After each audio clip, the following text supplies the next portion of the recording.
اس سے مراد ہے شرک و بدعات کا ارتکاب.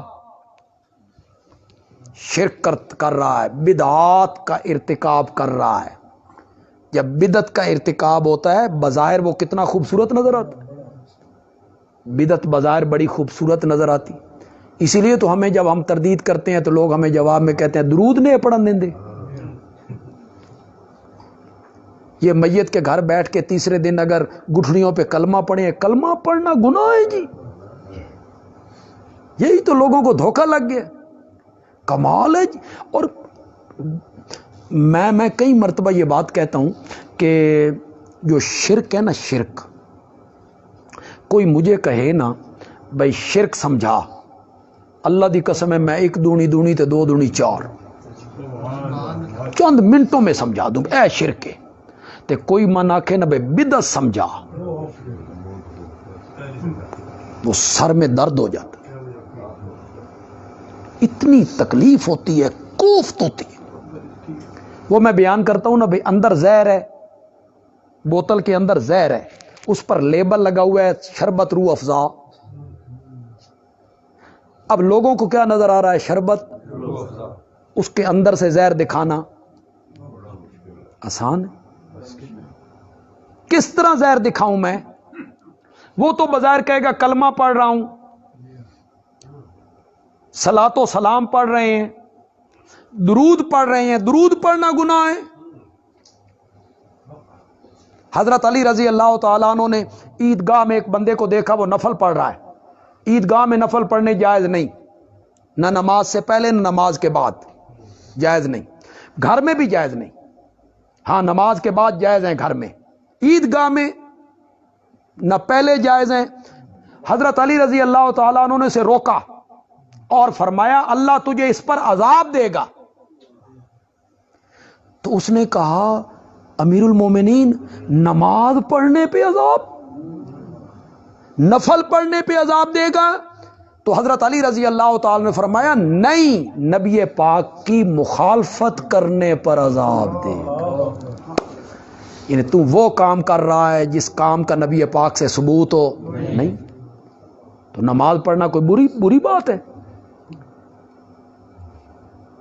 حضرت عبداللہ ابن مسعود رضی اللہ تعالیٰ عنہ کے زمانے میں ایک مسجد کے لوگ عصر کی نماز کے بعد جو یہ پڑھتے ہیں ہم تسبیحات، سبحان اللہ، الحمدللہ، اللہ اکبر 33 مرتبہ، پھر 34 مرتبہ اللہ اکبر پڑھنا نبی پاک سے ثابت ہے. یہ تسبیحات فاطمہ ہیں. نبی پاک نے حضرت فاطمہ کو یہ تلقین کی تھی جب وہ غلام مانگنے گئی تھیں کہ میرے گھر میں نوکر کوئی نہیں، غلام کوئی نہیں، باندی کوئی نہیں، خود چکی پیستی ہوں، خود پانی لاتی ہوں، خود جھاڑو دیتی ہوں، تو مجھے ایک غلام دیا جائے، ایک لونڈی دی جائے. آپ کے پاس لونڈیاں آئی ہیں. آپ نے فرمایا لونڈی دوں یا لونڈی سے بھی بہتر چیز دوں؟ تو میرے نبی نے دین دیا، دین دیا. حضرت ابو بکر نے بھی فاطمہ کو دین ہی دیا تھا. جو لوگ کہتے ہیں نا باغ مانگنے گئی تھی، اگر تمہاری بات مان بھی لی جائے نا کہ باغ مانگنے گئی تھی، تو پھر ابو بکر نے بھی نبی پاک کی سنت کے مطابق فاطمہ کو دین دیا. فرمایا بیٹا تیرے بابا نے کہا تھا ہم نبیوں کی جماعت نہ کسی کے وارث بنتے ہیں نہ وراثت میں مال چھوڑتے ہیں، ہماری وراثت علم ہے، جس نے جتنا حصہ لے لیا وہ ہمارا وارث ہو گیا. تو وہ تسبیحات فاطمہ ہے. تو ایک مسجد کے لوگوں نے تسبیحات بھی یہی، تعداد بھی یہی، وقت بھی یہی، صرف تبدیلی انہوں نے اتنی کی بلند آواز سے پڑھنے لگ گئے، بس اتنی سی تبدیلی. تعداد بھی وہی ہے، کلمے بھی وہی ہیں، وقت بھی وہی، صرف بلند آواز سے پڑھنے. حضرت عبداللہ ابن مسعود پہنچے اور فرمایا جانتے ہو میں کون ہوں؟ نہیں جانتے ہو تو سنو میں عبداللہ ابن مسعود ہوں. نبی پاک کا مسواک اور مصلی ساری زندگی میرے پاس ہوا کرتا تھا. ابھی تو نبی کے گھر کے برتن میلے نہیں ہوئے،